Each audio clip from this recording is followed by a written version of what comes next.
Hello दोस्तों, स्वागत है आपका मेरे YouTube चैनल ज्योग्राफी जुनून में। दोस्तों, पहले के वीडियोस में मैं आपको हेडियन इओन से लेके और हमारे सबसे रिसेंट होलोसीन इपॉच तक का पेलियो ज्योग्राफी पूरा भूगोल में आपको पढ़ा चुका हूं। ठीक है, पूरा भूगोल में हमने जितने भी ज्योग्राफिकल इवेंट्स जो हमारे हुए थे, भौगोलिक जो हमारी घटनाक्रम हुआ था, उनका हमने सीरियल से अध्ययन किया था। उस क्रम में मैंने आपको एक टेबल बनवाई थी। उस टेबल में मैंने बोला था आपको कि फर्स्ट हमारा पेलियो ज्योग्राफी होगा, जिसको हम अपसाइड डाउन हेडियन इओन से स्टार्ट करके और हम होलोसीन इपॉच तक एक टेबल बनाते हुए लिखते चलेंगे। उसके बाद हमने जो सब डिवाइडेशन जो हमारा टॉपिक्स का था वो मैंने आपका बनाया था। क्लाइमेट एंड ओशियन सेकंड था, third flora and fourth fauna था। तो अब उसी टेबल को आप आगे बढ़ा सकते हैं। उससे आगे अब हम तीनों जो सब टॉपिक्स हैं इनको एक साथ लेते हुए पढ़ेंगे। ठीक है दोस्तों, तो अब आप क्या करेंगे, इस टेबल में आगे का पोर्शन ऐड करेंगे। चलिए तो स्टार्ट करते हैं हम। तो इयोन जो हमारा हेडियन इयोन है, जो हमारा सबसे पहला इयोन है, अब इसमें मुझे टाइम बताने की आपको जरूरत नहीं है। हेडियन मैं बता सकता हूं, पृथ्वी की उत्पत्ति 4.54 अरब वर्ष पूर्व से 4 अरब वर्ष पूर्व तक मैं पहले कई बार बता चुका हूं। हेडियन क्यों बोला, हेल लाइक था। तो इसमें क्या हो रहा था दोस्तों, सबसे पहला इवेंट जो क्लाइमेट एंड ओशियन जो है, जलवायु एवं महासागरों में क्या हो रहा था। देखिए उस टाइम क्या था, हेडियन जब इयोन बना तो पृथ्वी की उत्पत्ति हुई थी। पृथ्वी की उत्पत्ति के समय क्या हुआ था, पृथ्वी की उत्पत्ति के समय हमारी पृथ्वी स्टार्टिंग में मोल्टन स्टेट में थी। कैसी थी, मोल्टन स्टेट, यानी एक तरल अवस्था में रही थी। पृष्ठ जो तरल अवस्था में था, उसके बाद पृथ्वी का तापमान थोड़ा कम होने लगता है। परंतु हेडियन इयोन में अगर ओवरऑल देखे तो पृथ्वी का जो पृष्ठीय ताप था, जो सरफेस टेम्परेचर जो पृथ्वी का था, वो बहुत अधिक था। माना जाता है कि ये था greater than 250 degree centigrade. 250 degree centigrade से ज्यादा था। अब इतने उच्च ताप पे आप देखेंगे तो क्या हो सकता है, CO2 की मात्रा बहुत ज्यादा होगी, कार्बन डाइऑक्साइड की मात्रा ज्यादा होगी, ग्रीन हाउस गैसेज की मात्रा ज्यादा होगी। क्यों, क्योंकि ग्रीन हाउस गैसेज जो हैं वो कंटिन्यूअसली किससे निकल रही है, हमारे वॉल्केनिक इरप्शन से निकल रही हैं, हमारे लावा से निकल रही हैं। परंतु लेटर ऑन कंडीशन में क्या होता है कि तापमान जो है वो और थोड़ा ठंडा होता है। क्यों होता है, क्योंकि हमारे जो लावा जो उस टाइम पृथ्वी से जो निकल रहा था, उसमें से सबसे ज्यादा क्या गैसेस थी, उसमें हाइड्रोजन और ऑक्सीजन, जलवाष्प, इसकी मात्रा इंक्लूड थी। वो जब हमारे पृथ्वी की पृष्ठ से बाहर आता है, जब वो हमारे पृष्ठीय जो पृथ्वी की सरफेस से बाहर निकलता है, तो उसके बाद उनका रेत के कणों पे क्या होता है, संघनन होता है, कंडेंसेशन होता है, और उस कंडेंसेशन से हल्की बारिश स्टार्ट होती है। तो हल्की बारिश स्टार्ट होने से दोस्तों क्या होता है कि हमारी जो CO2 है, जो कार्बन की मात्रा है, उसमें कमी आती है, क्योंकि जल जो है वो कार्बन सिंक का काम करता है, और कार्बन सिंक जो है उसकी वजह से CO2 डिसॉल्व हो जाती है, पानी के साथ घुल जाती है, और उससे एटमॉस्फेयर में CO2 की मात्रा कम होती है, और इसके साथ ही पृथ्वी का ताप और तेजी से गिरने लगता है। तथा जो बारिश जो हो रही थी, जलवाष्प के संघनन से जो बारिश हो रही थी, उससे हमारे छिछले सागरों का निर्माण होता है। मतलब समुद्र में जहां जहां कहीं भी हमारी पृथ्वी पे खड्डा है, मतलब एक जो डीप पार्ट जो है, उसमें इतना पानी भर जाता है, इतनी बारिश हो रही थी कि वहां पे छिछले सागरों का निर्माण प्रारंभ हो जाता है। तो ये तो हेडियन इयोन में हमारे जलवायु और महासागरों में हो रहा था। दैट टाइम अगर हम पादप जीवन या जीव जंतुओं की बात करें तो दोस्तों इतने हाई टेम्परेचर पे, इतने उच्च ताप पे अभी पृथ्वी पर कोई भी जीवन की संभावना नहीं थी। तो हमें हेडियन इयोन में कोई भी जीवन दिखाई नहीं देता है। ठीक है दोस्तों, अगला हमारा जो इयोन है आर्कियन, 4 अरब से 2.5 अरब वर्ष पूर्व तक। तो आर्कियन जो है उसकी हमने बताया था आपको कि इसकी उत्पत्ति जो है ग्रीक वर्ड आर्खे से हुई है, और आर्खे जो है उसका मतलब होता है बिगिनिंग। आर्खे जो है उसका मतलब होता है बिगिनिंग या ओरिजिन।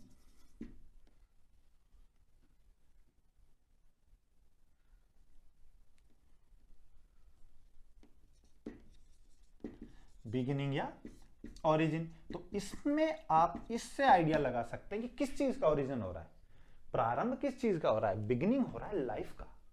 जीवन का। तो यहाँ पे हमें जीवन का प्रथम साक्ष्य प्राप्त हुआ था, इसलिए इसका नाम आर्कियन रखा गया था। अब देखिए, धीरे धीरे पृथ्वी हीलियन ईवन के बाद भी धीरे धीरे ठंडी हो रही थी। तो क्या था, शुरुआती जो हमारा आर्कियन ईवन था उसमें O2 की मात्रा थी नहीं, ऑक्सीजन जो थी वो मुक्त अवस्था में नहीं थी। ऑक्सीजन थी तो सही, पर वो किसके साथ थी, जल के रूप में ऑक्सीजन और हाइड्रोजन बंद अवस्था में थी। मुक्त ऑक्सीजन की मात्रा शुरुआत में कम थी, CO2 ज्यादा थी, ग्रीन हाउस गैसों की मात्रा ज्यादा थी। तो इस वजह से हमारा जो पृथ्वी का जो तापमान था वो अभी भी गर्म ही था। परंतु वर्षा की मात्रा, बारिश जो थी उसकी मात्रा बढ़ने के साथ साथ हमारे महासागरों का निर्माण हुआ और महासागरों ने एक बहुत अच्छे कार्बन सिंक का काम किया। और इस कार्बन सिंक की वजह से, कार्बन निचय जिसे बोलते हैं, इसकी वजह से, सिंक की वजह से, महासागरों के निर्माण की वजह से हमारी CO2 की मात्रा कम हुई। दूसरी वजह क्या थी CO2 की मात्रा कम होना और पृथ्वी का ताप कम होने की वजह क्या थी दोस्तों, कि लेट आर्कियन ईवन जो था 4 अरब वर्ष से 2.5 अरब वर्ष तक चला था। तो लेट आर्कियन लगभग 3-3.5 अरब वर्ष पूर्व हमारी पृथ्वी पर प्रथम जीवन की उत्पत्ति हो चुकी थी। तो ये बहुत इंपॉर्टेंट है कि प्रथम जीवन कब आया था, आर्कियन ईवन में। तो हमारा प्रथम जीवन जो आया था वो आया था एक कोशिकीय जीव, और वो कैसे थे, प्रोकैरियोट। प्रोकैरियोट का मतलब होता है जिनके अंदर न्यूक्लियस जो है वो एब्सेंट होता है, न्यूक्लियस अनुपस्थित होता है। तो इनकी जो सेल थी उसके अंदर न्यूक्लियस नहीं था, इस कोशिका के अंदर न्यूक्लियस नहीं था, इसलिए यूनिसेल्युलर एंड प्रोकैरियोट जो थे ऑर्गेनिज्म थे। और इस प्रोकैरियोट जो एक कोशिकीय जीव जो थे, इन एक कोशिकीय प्रोकैरियोट जीव को बोलते हैं chemo autotrophs. Chemo autotrophs, chemo autotrophs एक इंग्लिश वर्ड है, इसका मतलब क्या है, एक होता है ऑटोट्रॉप्स। ऑटोट्रॉप्स का मतलब है ये थे तो स्वपोषी, स्वपोषी जीव थे, मगर कैसे थे, रसायन स्वपोषी थे। ये रसायन स्वपोषी का मतलब हुआ कि ये जो एक कोशिकीय प्रोकैरियोटिक जीव थे, ये जो केमिकल कंपाउंड्स जो थे, जो हमारे रासायनिक तत्व जो होते थे, उन केमिकल कंपाउंड से ये एनर्जी गेन करते थे। एनर्जी किससे लेते थे, केमिकल कंपाउंड से, चाहे वो ऑर्गेनिक कंपाउंड हो, यानी कि या तो कार्बनिक हो या अकार्बनिक हो, ऑर्गेनिक हो चाहे वो इनऑर्गेनिक हो। तो ये कार्बनिक और अकार्बनिक तत्वों से एनर्जी प्राप्त करके और खुद का भोजन बनाते थे, इसलिए इनका नाम कीमो ऑटोट्रॉप्स था। और ये एक कोशिकीय प्रोकैरियोट जीव आए थे हमारी पृथ्वी पर 3.5 अरब वर्ष पूर्व। तो यहां से हमें प्रथम जीवन का साक्ष्य प्राप्त होता है। और दोस्तों ये हुआ था सागरों में। याद रखिएगा, जीवन की प्रथम उत्पत्ति जो हुई थी वो कहां हुई थी, सागरों में, समुद्रों में प्रथम जीव की उत्पत्ति हुई थी। इसके बाद दोस्तों हम 3 अरब वर्ष पूर्व, लगभग 3 अरब वर्ष पूर्व सागरों के अंदर ही प्रथम प्रकाश संश्लेषी जीव का निर्माण हुआ। और ये प्रकाश संश्लेषी जो जीव थे वो क्या थे, बैक्टीरिया थे। कौन से बैक्टीरिया थे, साइनोबैक्टीरिया। क्या थे, साइनोबैक्टीरिया। और ये क्या थे, इनको क्या बोलते हैं, ब्लू ग्रीन एल्गी, ग्रीन हरित शैवाल जिसे बोलते हैं, वो साइनोबैक्टीरिया थे, प्रकाश संश्लेषी पादप थे।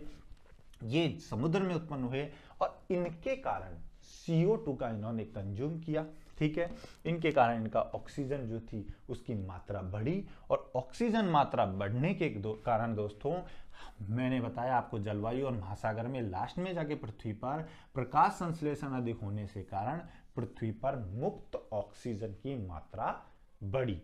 तो पृथ्वी पर मुक्त ऑक्सीजन क्यों बढ़ी, एक तो कार्बन सिंक तैयार हो गया महासागरों के रूप में, और दूसरा प्रकाश संश्लेषी जीवों की उत्पत्ति हो गई थी 3 अरब वर्ष पूर्व। तो इन्होंने जब प्रकाश संश्लेषण किया तो लेट आर्कियन तक आते आते हमारे पास मुक्त ऑक्सीजन की मात्रा पर्याप्त हो चुकी थी। ठीक है दोस्तों, तो ये हो गया हमारा। तो आप याद रखिएगा, आर्कियन प्रथम जो एक कोशिकीय जीव आया था वो इसी में आया था, और प्रथम प्रकाश संश्लेषी जीव भी इसी में आया था, जो कौन सा था, साइनोबैक्टीरिया। अब आता है Proterozoic Eon. Proterozoic Eon, Proterozoic Eon का प्रोटेरो से उत्पत्ति हुई है। और प्रोटेरो का मतलब क्या होता है, अर्लियर, अर्लियर या फॉर्मर। ठीक है, मतलब पहले का जो जीवन था, अर्लियर या फॉर्मर लाइफ। ठीक है, तो प्रोटेरोजोइक जो था, इसको हमने साथ में, ये ग्रीक वर्ड था प्रोटेरो, इससे निकला था, साथ ही इसको हम क्या बोलते हैं, क्रिप्टोजोइक।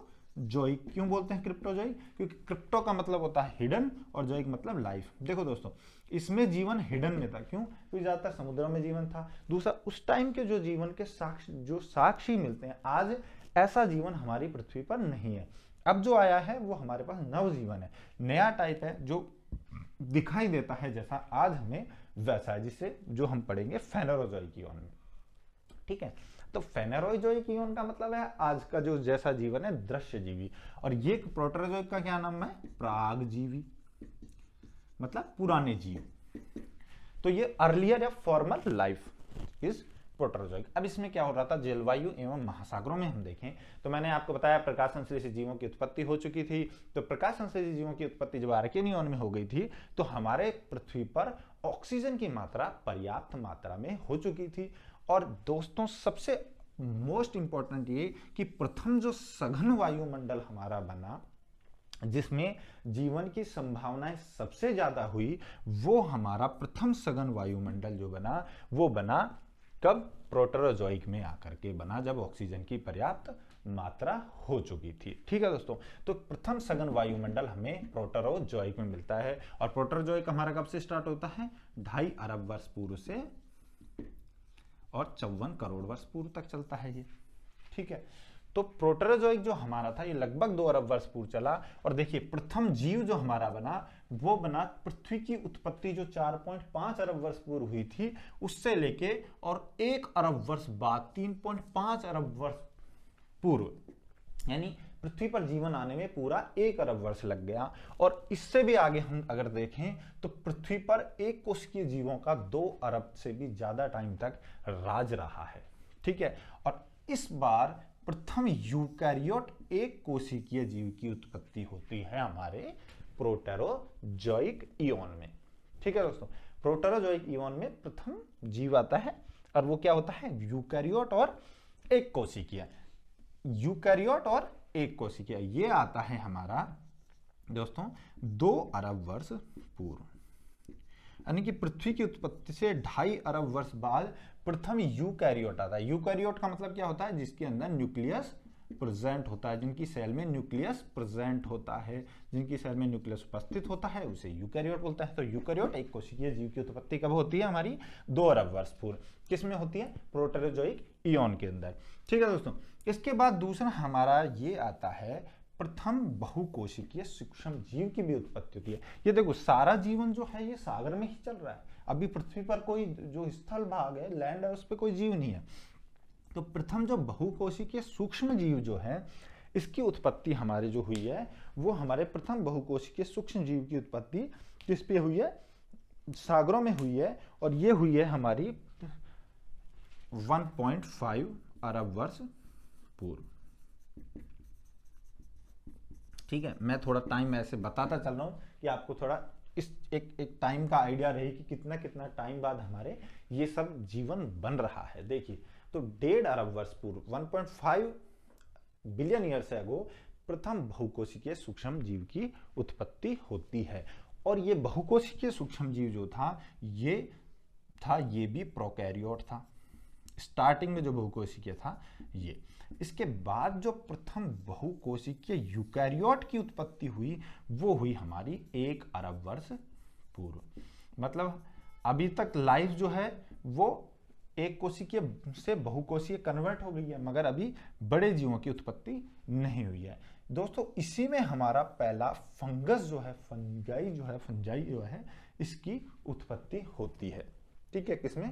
प्रोटेरोजोइक ईओन के अंदर प्रथम फंजाई की उत्पत्ति होती है। और ये फंजाई जो है ये भी हमारे कैसे उत्पन्न होते हैं? ये भी हमारे सागरों में ही उत्पन्न होते हैं।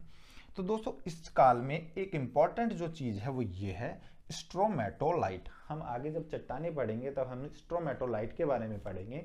स्ट्रोमेटोलाइट एक चट्टान है, सेडिमेंट्री रॉक्स हैं, और ये रॉक्स कहाँ से आती है, इनका सेडिमेंटेशन जो है वो प्रोटेरोजोइक इयॉन में सबसे अधिक मिलता है। वो क्यों मिलता है? क्योंकि हमारे जो साइनोबैक्टीरिया आर्कियन इयॉन में पैदा हुए थे, इन साइनोबैक्टीरियाओं के जो कंकाल जिसे बोल सकते हैं, ये साइनोबैक्टीरियाओं की जो सेडिमेंट जो इकट्ठे हुए, इन सेडिमेंट्स की वजह से, साइनोबैक्टीरियाओं के सेडिमेंट्स की वजह से इनमें जो स्ट्रोमेटोलाइट है इसका निर्माण होता है। तो इस काल में सबसे ज्यादा हमें स्ट्रोमेटोलाइट्स मिलते हैं। ठीक है दोस्तों, अब प्रोटेरोजोइक इयॉन के एंड में जाके एक हमारा जियोग्राफिकल इवेंट, एक बहुत अच्छा इवेंट निकल के आता है, वो है स्नोबॉल अर्थ। ये क्या है? स्नोबॉल अर्थ का कंसेप्ट आता है। स्नोबॉल अर्थ क्या है दोस्तों? देखिए, ऑक्सीजन की मात्रा वायुमंडल में पर्याप्त हो चुकी है, पृथ्वी कंटिन्यू ठंडी होती जा रही है, CO2 की मात्रा घटती जा रही है, प्रकाश संश्लेषी जीव जो हैं वो ऑक्सीजन का योगदान देते जा रहे हैं। तो हमारी पृथ्वी के जो है, देखिए इसमें जो है स्नोबॉल अर्थ जो है ये लगभग 75 करोड़ वर्ष पूर्व, 75 करोड़ वर्ष पूर्व क्या होता है कि पृथ्वी का तापमान कम होता जाता है, और कम होते होते हमारी पूरी पृथ्वी जो है वो बर्फ से ढक जाती है। तो ये पहला इवेंट होता है ग्लेशिएशन का, अर्थ के ग्लेशिएशन का, जिससे पृथ्वी पूरी तरह ढक जाती है और तापमान इतना अधिक गिर जाता है। तो इसे बोला गया स्नोबॉल अर्थ। पृथ्वी पर हिमकाल काफी हुए, कई बार ग्लेशिएशन हुआ और कई बार फिर ग्लेशियर्स पिघले, मगर जो पहला इवेंट जो दिखाई देता है वो स्नोबॉल अर्थ कंसेप्ट जो आता है वो प्रोटेरोजोइक इयॉन के अंदर आता है। और इसी के बाद क्या होता है दोस्तों? पृथ्वी पर नरम त्वचा वाले जीवों की उत्पत्ति होती है। 75 करोड़ वर्ष पूर्व जब ये 75 करोड़ वर्ष पूर्व स्नोबॉल अर्थ हुई थी, इसके बाद धीरे धीरे बर्फ पिघलने लगती है। 75 करोड़ वर्ष के बाद बर्फ पिघलने लगती है, और उस वक्त से नरम त्वचा वाले जीवों की उत्पत्ति हो चुकी होती है। तो नरम त्वचा वाले जीव आ चुके होते हैं हमारे प्रोटेरोजोइक इयॉन के अंदर। ठीक है दोस्तों, और जो स्नोबॉल अर्थ जो है हमारा, जो ये कंसेप्ट है, इसके बाद हम जब फेनोरोजोइक इयॉन पढ़ेंगे उसमें, अभी जब मैं बताऊंगा आपको फेनोरोजोइक इयॉन में कि इसके बाद दोस्तों बहुकोशिकीय जीवों का विकास तेजी से हुआ। क्यों? क्योंकि जब ये बर्फ पिघली तो पिघलने के बाद जो वायुमंडल था वो और अच्छा हुआ, ऑक्सीजन की मात्रा भी अच्छी रही और जीवन के लिए संभावनाओं में वृद्धि हुई। तो इस वजह से स्नोबॉल अर्थ हेल्पफुल रही बहुकोशिकीय जीवों के और आगे विकास में। ठीक है दोस्तों, तो ये हो गया हमारा प्रोटेरोजोइक इयॉन। अब हम पढ़ते हैं फेनोरोजोइक इयॉन। फेनोरोजोइक जो हमारा इयॉन है, हम टेबल में अभी आगे इसको कंटिन्यू कीजिए आप। फेनोरोजोइक जो हमारा इयॉन है, जो हमारा 4th महाकल्प है, उस फेनोरोजोइक इयॉन जो कि हमने आपको बताया था कि 54 करोड़ वर्ष पूर्व से और आज तक चल रहा है, फेनोरॉन से इसकी उत्पत्ति हुई है। मैं आपको पहले बता चुका हूं, फेनोरॉन का मतलब होता है विजिबल या फिर दृश्य जीवन। ठीक है, विजिबल लाइफ। तो फेनोरोजोइक जो है उसको हम बोलते हैं दृश्य जीवी महाकल्प, क्योंकि इसमें लाइफ विजिबल थी। इसका जो हमारा पहला एरा जो निकल के आता है वो है पैलियोजोइक। पैलियो मतलब पूरा, तो पूरा जीवी जो महाकल्प, जो हमारा कल्प है, एरा है, हम उसमें अब आगे हम पढ़ते हैं पीरियड्स को। तो हमारा पहला जो युग है, पहला पीरियड जो हमारा है वो कौन सा है दोस्तों? कैम्ब्रियन। तो कैम्ब्रियन में दोस्तों क्या होता है, देखिए जब प्रोटेरोजोइक एंड हो रहा था 75 करोड़ वर्ष पूर्व, क्या हो रहा था कि मैंने आपको कंसेप्ट बताया अभी, स्नोबॉल अर्थ। तो स्नोबॉल अर्थ कंसेप्ट में पूरी पृथ्वी जब बर्फ से जम गई थी, उसके बाद बर्फ पिघलने लगती है, और मैंने बताया बहुकोशिकीय जीवों के लिए अच्छा जीवन उत्पन्न होता है। तो क्या होता है, जब बर्फ पिघलती है तो बर्फ पिघलने से समुद्रों का जलस्तर बढ़ता है। तो समुद्रों का जलस्तर बढ़ने से दोस्तों क्या होता है कि महाद्वीपीय मग्नता, कंटिनेंटल फ्लडिंग होती है। महाद्वीपों पे भी जो है अधिकतर भाग पानी में डूब जाता है, समुद्रों का जलस्तर इतना अधिक हो जाता है। इसकी वजह से क्या होता है दोस्तों कि ये जो महाद्वीपीय मग्नता होती है, इसकी वजह से जल का जो महाद्वीपों पर प्रसार होता है, तो जीवन जो है वो कहां पे आता है? स्थल पे आने की संभावनाएं बढ़ती है। ठीक है, तो लेट कैम्ब्रियन के आते आते क्या होता है, लेट कैम्ब्रियन आते आते हमारे जो ध्रुवीय जो बर्फ है, जो ध्रुवों पे अभी बर्फ रह गई थी, वो पोलर जो आइस है वो भी मेल्ट होती है। और इस पोलर आइस के मेल्ट होने से क्या होता है दोस्तों कि समुद्रों का जल जो है वो बहुत ठंडा होने लगता है। ठीक है, बहुत ठंडा होने लगता है। और इस ठंडे जल के कारण क्या होता है, ऑक्सीजन जो है उसका उसमें ऑक्सीजन का डिजोल्यूशन जो है, ऑक्सीजन की जो घुलित अवस्था है जल की, वो मात्रा कम होती है। और जो हमारे गर्म ताप वाले जो जलीय जीव थे जिनकी अब तक उत्पत्ति हुई थी, उनका विलुप्त होना प्रारंभ होता है, उनका विनाश होता है। ठीक है, तो ये क्लाइमेट में उस टाइम कैम्ब्रियन पीरियड में चल रहा था। तो देखो उच्च जल स्तर जो हमारा हुआ और जो हमारी ऑक्सीजन की अच्छी मात्रा जो शुरुआत में थी, उसकी वजह से दोस्तों क्या होता है कि हमारे पादप जीव जो होते हैं पानी में, फाइटोप्लैंक्टन जो हैं, पादप जो हैं, उनका विकास शुरू होता है। फाइटोप्लैंक्टन्स का विकास शुरू होता है। और ये फाइटोप्लैंक्टन जो है वो हमारे समुद्री जीवों के लिए आहार का काम करते हैं, न्यूट्रिशन का काम करते हैं। एक तो ऑक्सीजन रिच है, दूसरा समुद्रों का जल स्तर अच्छा बढ़ा हुआ है स्टार्टिंग में, और साथ ही साथ क्या हो रहा है कि फाइटोप्लैंक्टन्स का विकास हो चुका है।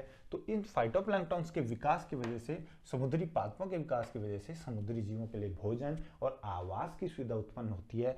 इस वजह से यहाँ पे कैम्ब्रियन में आकर के समुद्री जीव बहुत अधिक मात्रा में बढ़ते हैं और इसे बोलते हैं कैम्ब्रियन एक्सप्लोजन, कैम्ब्रियन विस्फोट। क्यों? क्योंकि इसमें समुद्री जीव बहुत ज्यादा मात्रा में बढ़ जाते हैं दोस्तों।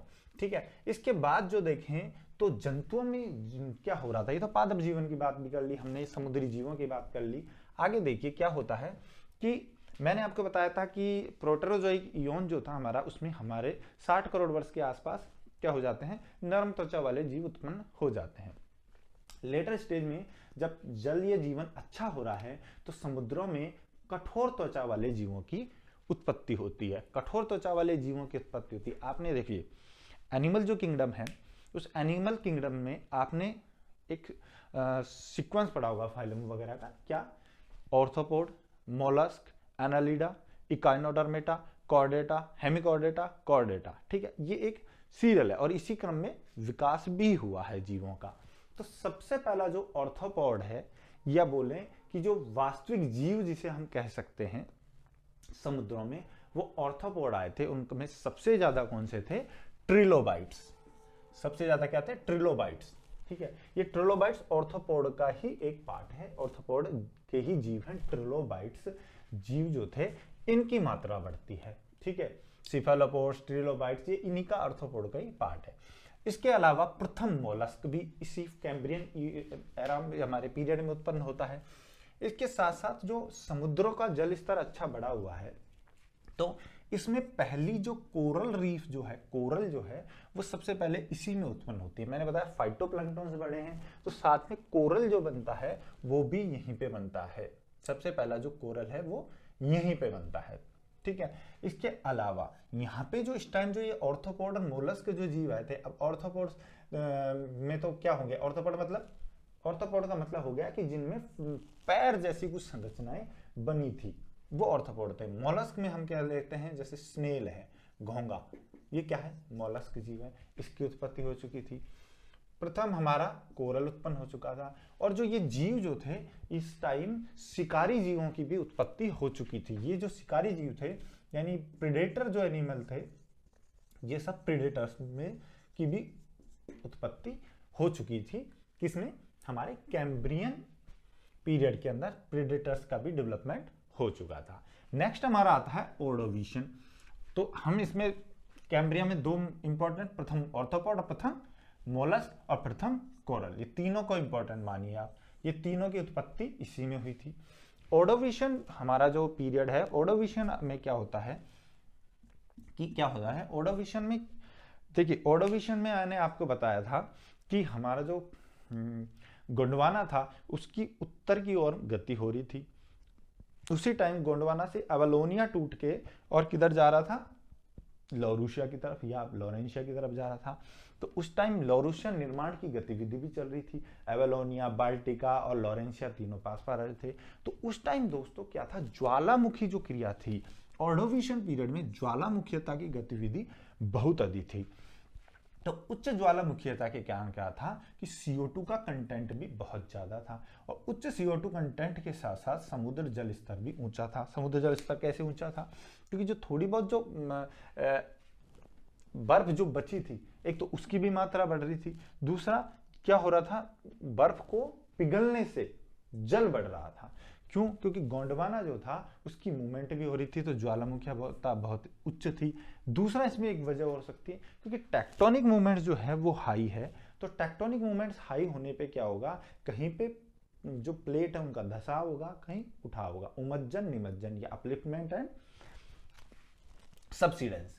इसकी वजह से समुद्रों का जल स्तर बहुत अधिक हो रहा था, वही महाद्वीपीय मग्नता थी, जल महाद्वीपों तक आ रहा था। तो इस कंडीशन में हमारे प्रथम स्थलीय पादप की उत्पत्ति होती है। मतलब जीवन जल से किस पे आ रहा है? स्थल पे। पहला उत्पन्न जल से, अब स्थल पे जीव आ रहे हैं। तो हमारे पहला जो स्थलीय पादप बन के आता है, अभी जीव नहीं आया स्थलीय कोई भी, स्थलीय पादप पहली बार स्थल पर जीवन की उत्पत्ति जो है वो यहां पे आके मिलती है हमको ऑर्डोविशन में।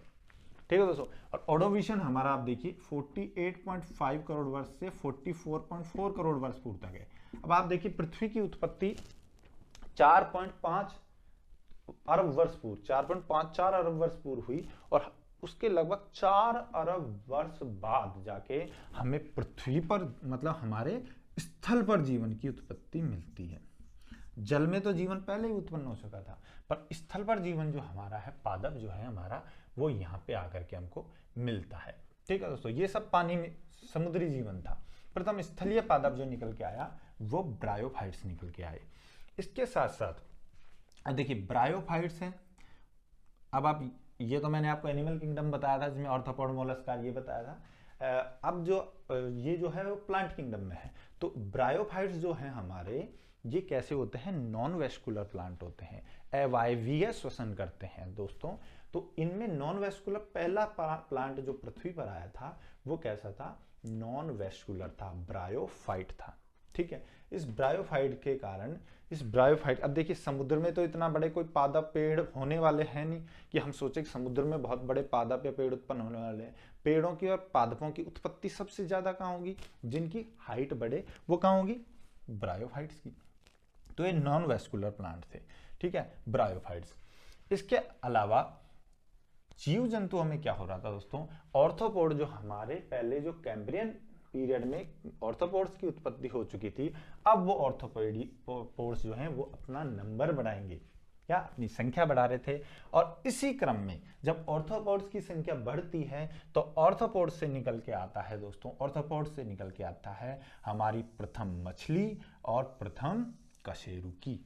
पहला वर्टिब्रेट क्या निकल के आता है? फर्स्ट वर्टिब्रेट ऑन अर्थ, जिसके कशेरुकी मतलब जिसके रीढ़ की हड्डी जैसी कोई संरचना थी। तो प्रथम कशेरुकी या प्रथम जो वर्टिब्रेट है ये 48.5 करोड़ वर्ष पूर्व निकल के आता है। वो क्या थी? हमारी प्रथम मछली थी, और वो कैसी थी? जॉलेस फिश, मतलब जबड़ा उपस्थित नहीं था। जॉलेस फिश थी वो, उसमें जबड़ा उपस्थित नहीं था, और वो हमारा फर्स्ट वर्टिब्रेट प्रथम कशेरुकी होता है। तो ये बहुत इंपॉर्टेंट है कि हमारी पृथ्वी पर प्रथम कशेरुकी या प्रथम मछली की उत्पत्ति कब हुई थी? वो हमारी हुई थी ऑर्डोविशन पीरियड में 48.5 करोड़ वर्ष बाद, यानी कि यहाँ पे आकर के। ठीक है, इसके अलावा दोस्तों आपको मैं बताऊं कि जो प्रथम जीव जो हमारा, जो प्रथम जो मछली आई थी, ये मछली जॉलेस फिश थी, जबड़ा नहीं था। और ऑर्थोपोड जो थे, इस ऑर्थोपोड से ही इनका आगे विकास हुआ था। ठीक है, प्रथम कशेरुकी। ठीक है, अब इसमें ऑर्डोविशन में क्या होता है दोस्तों? एंड में जाकर के इसमें मास एक्सटिंक्शन होता है। मास एक्सटिंक्शन क्या होता है? हमारी पृथ्वी पर अब तक कई बार ऐसे चरण आए हैं, कई ऐसे चरणों में हुआ है जब पृथ्वी पर एक अच्छी परसेंटेज में हमारे स्थलीय और जलीय जीवों का विनाश हो गया है।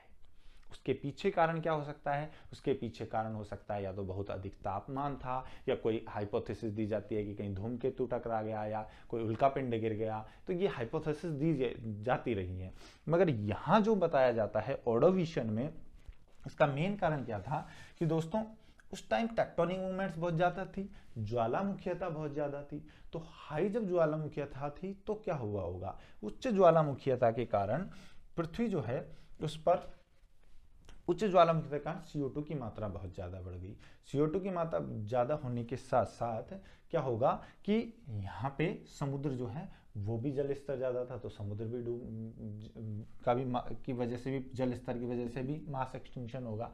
दूसरा, तापमान बढ़ रहा है पृथ्वी पर, इस वजह से भी होगा। और तीसरा क्या है दोस्तों कि जब CO2 की मात्रा ज़्यादा बढ़ी, धूल भी साथ साथ निकलती है ज्वालामुखियों के साथ साथ, तो धूल निकलने से क्या होगा, वो पूरे आसमान को ढक लिया।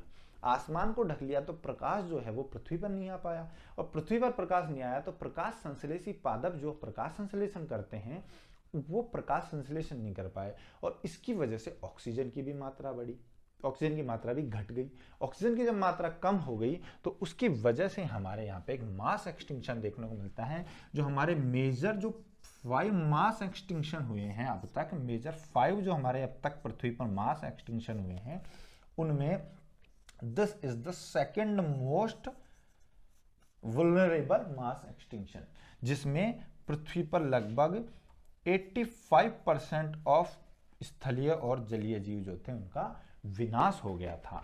तो ये पृथ्वी का सबसे बड़ा, सेकंड सबसे बड़ा मास एक्सटिंक्शन था। फर्स्ट पर्मियन में होगा, पर ये सबसे बड़ा मास एक्सटिंक्शन था किस पे, ऑर्डोविशियन पीरियड में। ठीक है, इसके बाद आता है सिल्यूरियन पीरियड। इसमें भी देखो दोस्तों वही जल स्तर उच्च था, क्योंकि यहाँ पे एंड स्टेज में जाते जाते यहाँ पे भी जल स्तर उच्च था, ये स्तर जल उच्च था। महाद्वीपीय मग्नता इसमें भी मिलेगी, ग्रीन हाउस गैसेस इसमें भी होगी क्योंकि वॉल्केनिक एक्टिविटी इसमें भी हाई है। सिल्यूरियन में तो और भी ज़्यादा एक्टिविटी होगी, क्यों, क्योंकि इसमें हमारा लॉरूशिया जो है, एवलोनिया बाल्टिका और लॉरेंशिया के मिलके जो लॉरूशिया सुपर कॉन्टिनेंट बन रहा है, वो एक्टिविटी सबसे ज़्यादा है। तो टेक्टोनिक मूवमेंट्स बहुत हाई है, तो इस वजह से हमारा क्या है कि बहुत ज़्यादा वॉल्केनिक एक्टिविटी भी है, और यहाँ पे ग्रीन हाउस गैसेस भी उच्च है। क्यों, क्योंकि वॉल्केनिक एक्टिविटी से क्या निकल रही है, ग्रीन हाउस गैसें निकल रही है, कार्बन डाइऑक्साइड है, मीथेन है, जल वाष्प है, ये निकल रही है। तो उनके निकलने से क्या हो रहा है कि पृथ्वी पर तापमान बहुत अधिक हो रहा है। तो ऐसी कंडीशन में क्या होता है कि पृथ्वी पर ये स्थिति उत्पन्न होती है। देखिए पादपों में क्या निकल के आता है, हमने बताया ब्रायोफाइट्स जो थे वो नॉन वेस्कुलर प्लांट थे। अब यहाँ पे हमें पहला वेस्कुलर प्लांट निकल के आता है, ठीक है, वायवीय पादप निकल के आता है। वो टेरिडोफाइट तो नहीं था, ब्रायोफाइट के बाद जो प्लांट किंगडम में आता है वो टेरिडोफाइट आता है। ब्रायोफाइट और टेरिडोफाइट के बीच का था। यहाँ पे जो बन के आए थे वो थे मॉस, क्या थे, मॉस और लीवरवर्ट्स, ऐसे कुछ जीव, ऐसे कुछ पादप थे। ठीक है, ऑर्डोविशन में जो नॉन वेस्कुलर प्लांट बने थे वो मॉस और लीवरवर्ट्स थे। और ये जो निकल के आए हैं वायवीय पादप हैं, बट ये कैसे हैं, पत्ती विहीन, लीफलेस प्लांट है। बट लीफलेस प्लांट होने के बाद भी ये फोटोसिंथेसिस करते हैं, प्रकाश संश्लेषी पादप हैं। और इस पत्ती विहीन पादप में प्रकाश संश्लेषण हो रहा है। और वायवीय जो ये पादप जो एरोबिक रेस्पिरेशन करते हैं, ये हैं, इनको बोला जाता है क्लब मॉस। ये संरचना कैसी थी, क्लब मॉस टाइप संरचना थी, जो प्योरली टेरिडोफाइट्स नहीं थे। ठीक है, तो यहाँ पे टेरिडोफाइट्स नहीं होते भी बायोफाइट और टेरिडोफाइट के बीच की एक संरचना निकल के आती है, क्लब मॉस। तो पूछा जाए प्रथम वायवीय पादप पृथ्वी पर कब आया, तो वो सिल्यूरियन पीरियड में आया था। प्रथम वायवीय पादप सिल्यूरियन में आया, और प्रथम अवायवीय पादप आया ऑर्डोविशन में, मतलब ब्रायोफाइट इसमें आया, और इसमें आया कौन सा, वायवीय। और ब्रायोफाइट्स ने अपना नंबर बढ़ा लिया था, बायोफाइट्स के जंगल बन चुके थे, बड़े बड़े जंगल बन चुके थे, किसमें, सिल्यूरियन पीरियड में। और ये मेनली कहाँ पे थे, ये मेनली थे स्थल जो जल है, जो सागर थे उनके आसपास के क्षेत्रों में, ब्रायोफाइट्स। इसके अलावा दोस्तों देखो फिश जो है ना, अब मैं आपको बताऊं, ऑर्डोविशन और कैम्ब्रियन जो था हमारा, ऑर्डोविशन और कैम्ब्रियन जो है, दोनों पीरियड्स को मिला के, ऑर्डोविशन और कैम्ब्रियन जो पीरियड है हमारा, इसको मिला के दोस्तों बोला जाता है एज ऑफ इनवर्टिब्रेट्स। क्यों, क्योंकि इसमें अकशेरुकी जीव जो थे उनकी क्या थी, मात्रा ज्यादा थी, उनका पृथ्वी पर राज था, इसलिए इसको एज ऑफ इनवर्टिब्रेट बोलते हैं, कैम्ब्रियन को और ऑर्डोविशन को।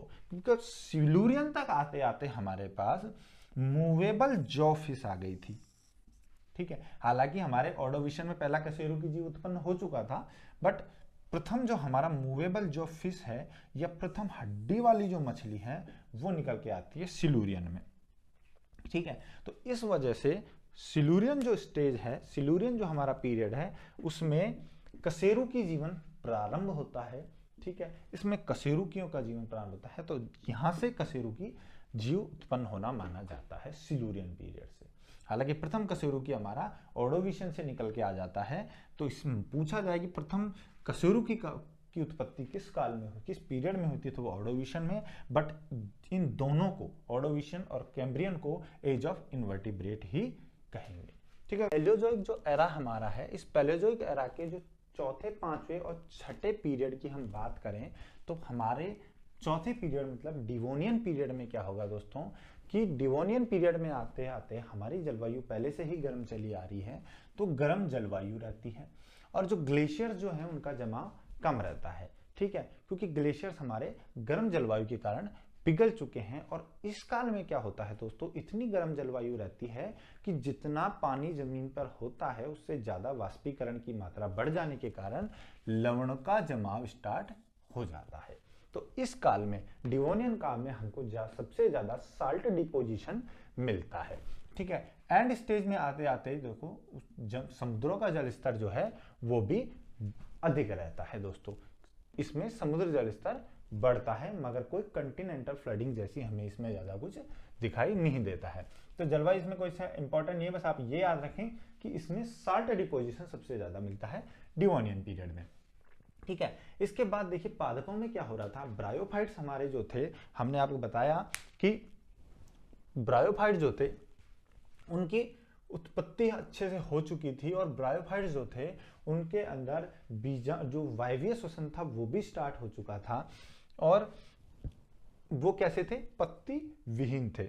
अब जो हमारे डिवोनियन में जो ब्रायोफाइट्स थे उनके श्रब लाइक फॉरेस्ट जो है वो विकसित हो चुके थे। ठीक है, श्रब लाइक मतलब झाड़ी युक्त नुमा जंगल जो थे वो विकसित हो चुके थे, और ये क्या थे, ब्रायोफाइट्स थे जो पत्ती और वास्तविक जड़ युक्त थे।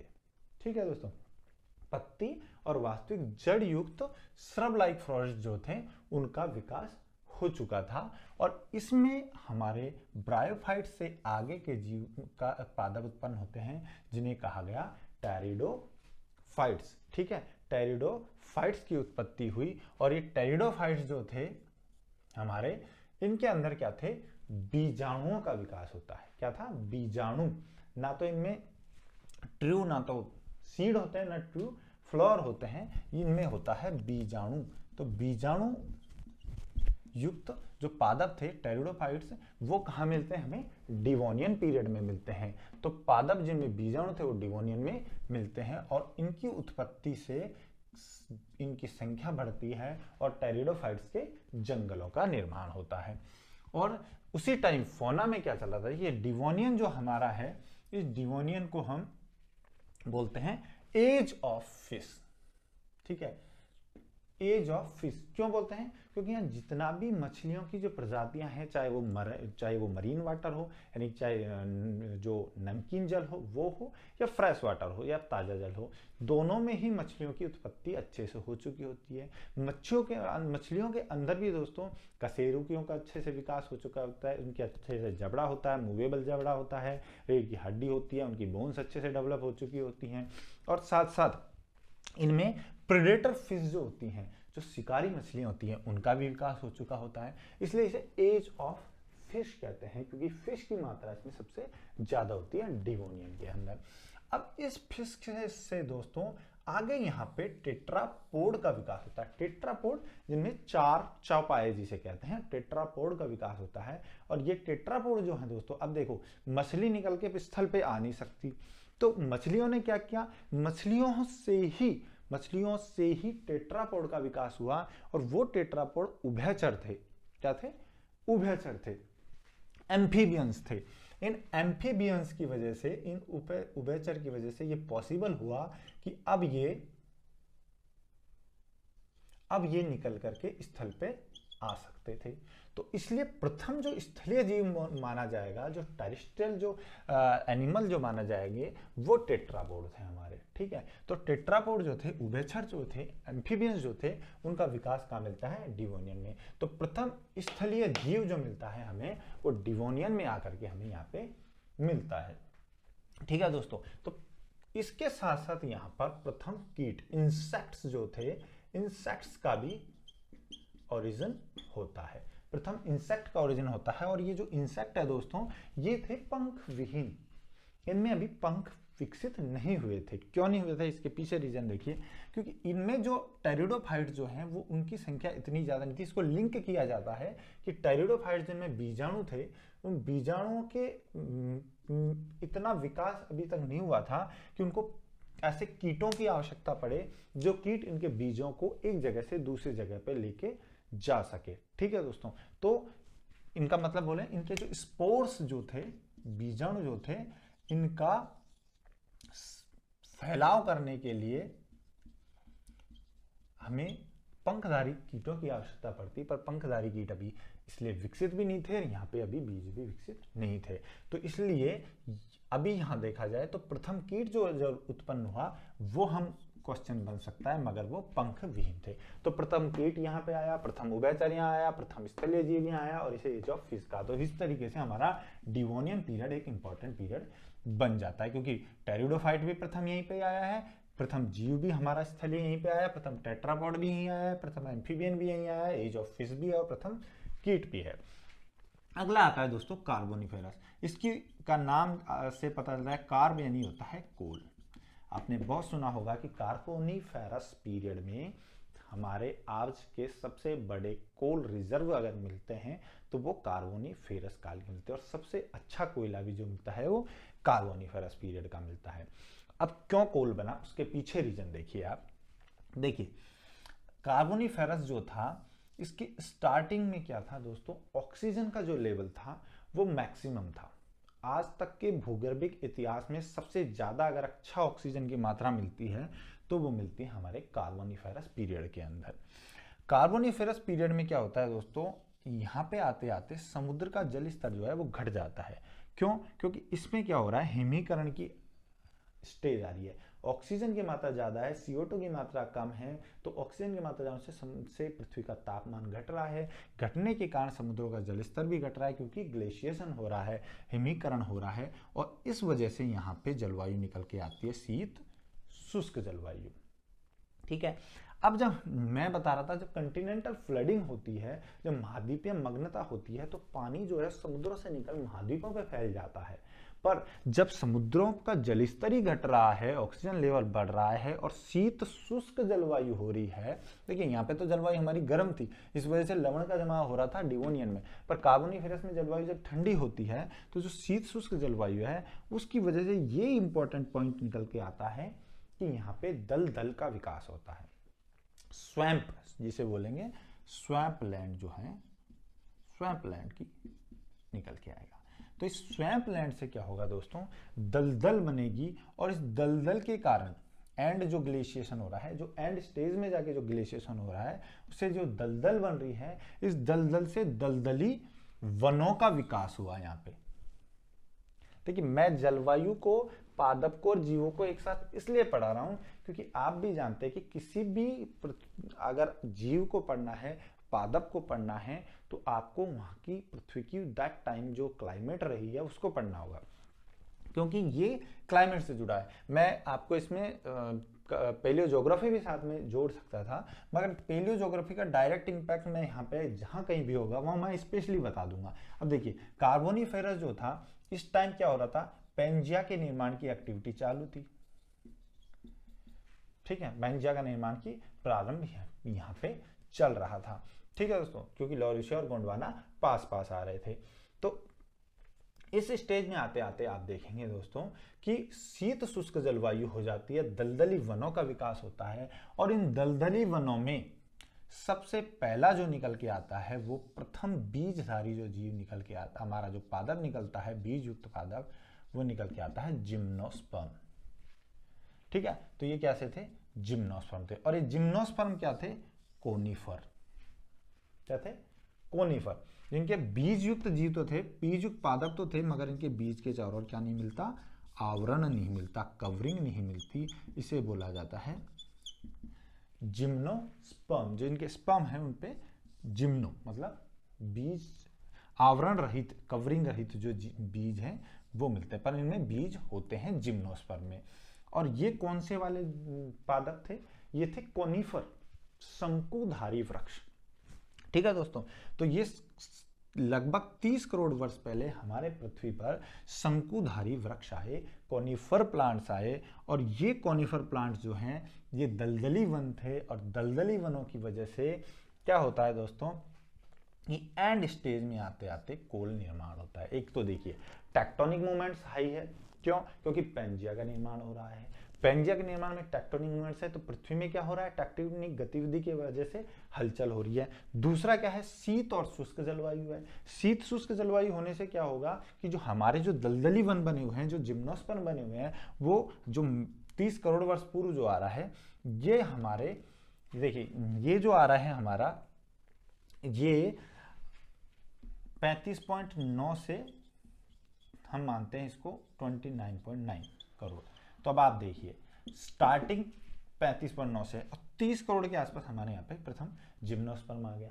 ठीक है, तो इस जिम्नोस्पर्म के जब जंगल विकसित हुए तो उनसे कोयले का निर्माण हुआ, और सबसे अच्छी बात यह थी कि जो कोयला निर्माण हुआ है, ऐसे पादप हमारे जो जिम्नोस्पर्म थे उनमें प्लांट टिश्यू डेवलप हो चुके थे, और एक लिग्निन नामक क्या जो था रेशा, एक फाइबर था लिग्निन नामक, उसका विकास हो चुका था। साथ ही साथ छाल जो होती है, कवरिंग जो होती है, जो पादपों में जो छाल होती है, उसका भी निर्माण हो चुका था। तो छाल युक्त थे, रेशा युक्त थे, ऊतकधारी थे, तो इन सब की वजह से वो अच्छी मात्रा में ठोस थे, और इसी ने एक अच्छे कोयले का निर्माण किया। दूसरा देखो दोस्तों, शीत शुष्क जलवायु, मैं कोयला निर्माण के पीछे की रीजन बता रहा हूं आपको कि शीत शुष्क जलवायु थी, तो इसकी वजह से क्या थी? माइक्रो ऑर्गेनिजम्स जो होते हैं, जो मृतोपजीवी जो जीव होते हैं, वो क्या थे? उन माइक्रो ऑर्गेनिजम्स जो इसका अपघटन कर देते हैं पादपों का, वो अपघटकों की संख्या भी कम थी, ये ज्यादा डेवलप नहीं हो पाए थे। तो क्योंकि जलवायु शीत थी और शुष्क थी, इनके पास एरोबिक जो था ऑक्सीजन, एरोबिक रेस्पिरेशन के लिए इनको जो दलदली जगह जो थी वो कम थी। तो शीत शुष्क जलवायु की वजह से तो ये कोयला जो हमारे जो पादप जो जमीन में दबे थे, वो पादप अपघटकों द्वारा अपघटित नहीं किए जा चुके शीत शुष्क जलवायु की वजह से, और इसलिए हमारे यहाँ एक अच्छा कोयले का निर्माण हुआ। तो अच्छा पादप थे, अपघटक कम थे, दलदली वन थे, और इसकी वजह से कोयला निर्माण हुआ। ये तो था पादपों की बात। अब देखिए ऑक्सीजन लेवल यहाँ पे मैक्सिमम है, आपको लिंक करना होगा, ऑक्सीजन का लेवल यहाँ मैक्सिमम है। तो ऑक्सीजन लेवल अच्छा होने की वजह से क्या हुआ? जो हमारे जो कशेरुकी थी जो थे, जो कशेरुकी जीव थे, जिनमें फिश भी आ रही थी, ये हमारे टेट्रापोड भी आ गए थे, ऑर्थोपोड भी आ गए थे, एम्फीबियंस भी आ गए थे, तो ये सब क्या थे? कशेरुकी थे। ठीक है, कशेरुकी का मतलब वर्टिब्रेट्स थे। तो इन वर्टिब्रेट्स ने क्या किया? लैंड पे जो उभयचर आए, इनसे जो वर्टिब्रेट्स आए, वर्टिब्रेट्स ने अपना आकार बढ़ाया, चाहे वो जल में हो चाहे वो स्थल पे हो, और इसी वजह से कशेरुकी जो थे इन्होंने अपना आकार बढ़ाया। और प्रथम जो रेप्टाइल जो हमें यहाँ मिलता है वो यहाँ पे कार्बोनिफेरस में मिलता है। प्रथम एम्फीबियन मिलता है हमको, फर्स्ट एम्फीबियन डिवोनियन में मिलता है, और प्रथम रेप्टाइल जो रेंगने वाले जीव थे वो निकल के आता है हमारा कार्बोनिफेरस में। और जो कीट हमें पंख युक्त विहीन मिल रहे थे डिवोनियन में, अब देखिए यहाँ पे बीज उत्पन्न हो गए हैं, तो यहाँ पे पंख युक्त कीट भी उत्पन्न हो गए हैं। आप लिंक कीजिए, हर चीज लिंक्ड है। ठीक है, तो पंखयुक्त कीट भी विकसित हो गए हैं, और ऐसा माना जाता है, ज्यादा इंपॉर्टेंट नहीं है, बट प्रथम ऑक्टोपस का जो साक्ष्य मिलते हैं, जीवाश्म मिलता है, वो भी हमें कार्बोनिफेरस पीरियड का ही मिलता है। ठीक है दोस्तों, तो कार्बोनिफेरस को बोलते हैं एज ऑफ एम्फीबियंस, क्योंकि यहाँ उभयचर जो जीव थे, जो फर्स्ट उभयचर निकल के आता है डिवोनियन में, उसके बाद एम्फीबियंस जो थे, जो समुद्र और स्थल दोनों में रहते थे, उनकी मात्रा सबसे ज्यादा थी। Age of amphibians, age of fish. अगर डिवोनियन देखिए 4 ऑप्शन देके पूछता है और उनको मैच करना देता है, तो आपको ये याद रखना होगा, Devonian is the age of fish and carboniferous is the age of amphibians.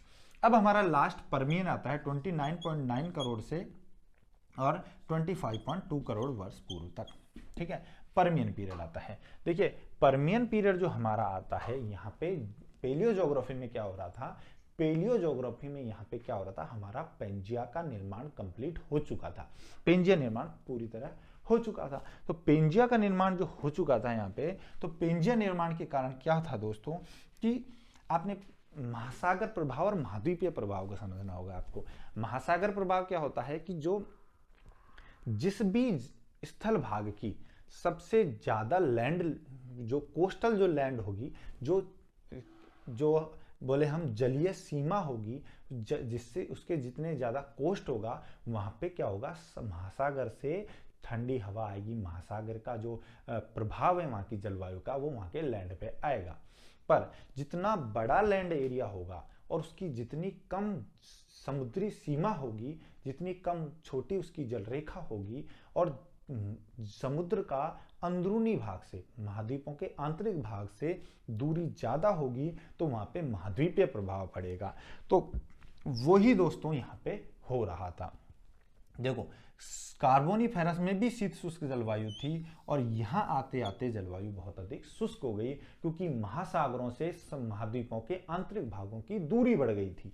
इस वजह से महाद्वीपीयता का प्रभाव जो है, क्योंकि महासागरों से जो हवा जो आती है जिसे कहते हैं हम सागर समीर, वो अपने साथ वर्षा लाती है, जलवाष्प लाती है, गर्म होती है उसकी, और वो स्थल पे आकर के ठंडी होकर के बारिश करती है। मगर महाद्वीपीयता का प्रभाव जब एक पूरा का जो लैंड, हमारा जो कंटिनेंट्स हैं, जो सारे कंटिनेंट्स एक जगह इकट्ठे हो गए हैं, एक बड़ा सुपर कंटिनेंट बन गया, तो इसके अंदरूनी भाग में महाद्वीपीयता प्रभाव आ गया, महासागरों की हवा यहाँ आ नहीं पाएगी, तो यह शुष्क जलवायु का विकास हो गया था पर्मियन में। इस वजह से दोस्तों मरुस्थलीकरण की समस्या प्रारंभ होती है। और इस मरुस्थलीकरण के साथ साथ यहाँ पे दोस्तों जब पेंजिया बन गया है, तो पेंजिया के चारों ओर जो सबडक्शन जोन हैं, इन सबडक्शन जोन में उच्च ज्वालामुखीयता भी थी और जल स्तर की मात्रा भी कम हो रही थी, क्योंकि शुष्क जलवायु थी तो जल स्तर भी कम हो रहा था।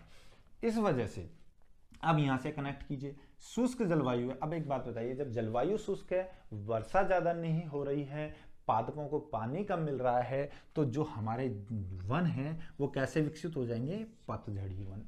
तो पहले जो हमारे पतझड़ी डेसिडुअस जो फॉरेस्ट हैं, वो जो पतझड़ी वन हमारे यहाँ निकल के आते हैं, वो निकल के आते हैं डेसिडुअस फॉरेस्ट कहाँ पे, हमारे पर्मियन पीरियड में।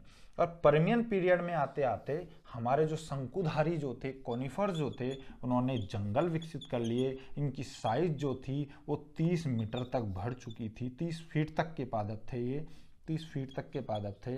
और शंकुधारी वृक्ष में क्या क्या आता है, शंकुधारी वृक्ष में आता है सीडार है, फर है, ठीक है, इसके अलावा क्या आता है, स्प्रूस है, हेमलॉक है, ठीक है, ये सब शंकुधारी वृक्ष हैं। पाइन है, बर्च है, लार्च है, ये सब शंकुधारी वृक्ष हैं। सीडार, फर, लार्च, हेमलॉक, स्प्रूस, ये शंकुधारी वृक्ष हैं। तो इन शंकुधारी वृक्षों की मात्रा ज्यादा थी। तो ये पतझड़ी वनों का विकास क्यों हुआ, शुष्क जलवायु के कारण।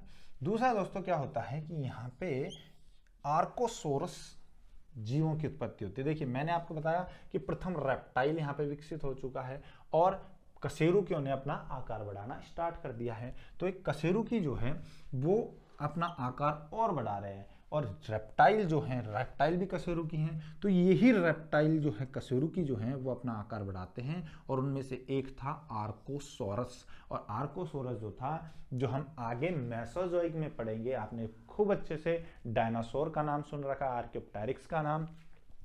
तो जो डायनासोर थे उनके पूर्वज कौन थे, आर्कोसोरस। इन्होंने अपना, क्योंकि कार्बोनिफेरस काल से ही कशेरुकी अपना आकार बढ़ाने लग गए थे, तो पूर्वज आर्कोसोरस आए। और आर्कोसोरस के साथ साथ जो रेप्टाइल थे उनमें स्तनधारी जैसे रेप्टाइलों का विकास होना स्टार्ट हो गया था, जो हमारे मैमल्स जो होते हैं, मैमल्स से मिलते जुलते थे, मगर थे क्या, रेप्टाइल। इनका विकास हो गया था। तो आर्कोसोरस जो है डायनासोर है। अब दोस्तों इस पर्मियन पीरियड को आप एक और मेन इवेंट के रूप में याद रखेंगे, वो है मास एक्सटिंक्शन। ठीक है, मैंने आपको बताया था कि जो सबसे बड़ा जो मास एक्सटिंक्शन, जो लार्जेस्ट मास एक्सटिंक्शन होगा, वो हमारा पर्मियन में आएगा। पर्मियन के एंड में जाके एक लार्ज मास एक्सटिंक्शन होता है, प्रजातियों का विलुप्तीकरण होता है, जिसमें 90% स्थलीय और लगभग 70% जो जलीय प्रजातियां हैं उनका विलोपन हो जाता है दोस्तों। और इसकी मुख्य वजह क्या होती है? इसकी मुख्य वजह हो जाती है शुष्क जलवायु, ठीक है, मरुस्थलीकरण, और दूसरा इसमें उच्च ज्वालामुखीयता। उच्च ज्वालामुखीयता कैसे? उच्च ज्वालामुखीयता के कारण मैंने आपको बताया कि बहुत अधिक कार्बन डाइऑक्साइड की मात्रा भी बढ़ेगी, और क्या होगा, धूल कण बढ़ेंगे। धूल कणों की वजह से प्रकाश की कमी हो जाएगी, प्रकाश संश्लेषी पादप प्रकाश संश्लेषण नहीं कर पाएंगे, और साथ ही साथ अगर ऑक्सीजन की मात्रा जल में कम हो जाएगी, डिजोल्यूट जो है घुलित अवस्था में ऑक्सीजन की मात्रा कम हो जाएगी, तो हमारे जो जलीय जीव हैं उनके ऊपर विपरीत प्रभाव पड़ेगा और स्थलीय जीवों पर विपरीत प्रभाव पड़ेगा। तो दोस्तों पर्मियन पीरियड में देखिए, कार्बोनिफेरस में जब पादपों का विलोपन हुआ तो उससे उत्पन्न हुआ कोयला, और पर्मियन पीरियड में जो जीव जो विलुप्त हुए उनसे पेट्रोल का निर्माण होता है। तो इस काल में पेट्रोल और शेल गैस जो है उसका निर्माण होता है पर्मियन पीरियड के अंदर, किसके, पैलियोजोइक एरा के 6th एंड लास्ट पीरियड के अंदर, जिसको कहते हैं पर्मियन पीरियड। तो दोस्तों ये था हमारा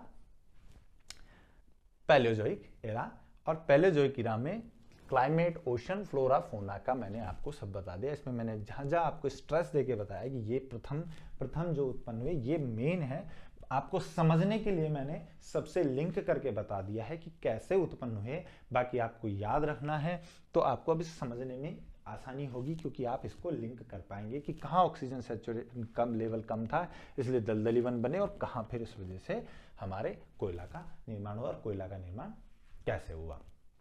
ठीक है दोस्तों, तो चलिए अब अगले वीडियो में मिलते हैं। अगले वीडियो में मैं आपको मेसोजोइक और सिनोजोइक जो एरा है उसमें इन तीनों सब टॉपिक्स के साथ पढ़ाने वाला हूँ। ठीक है।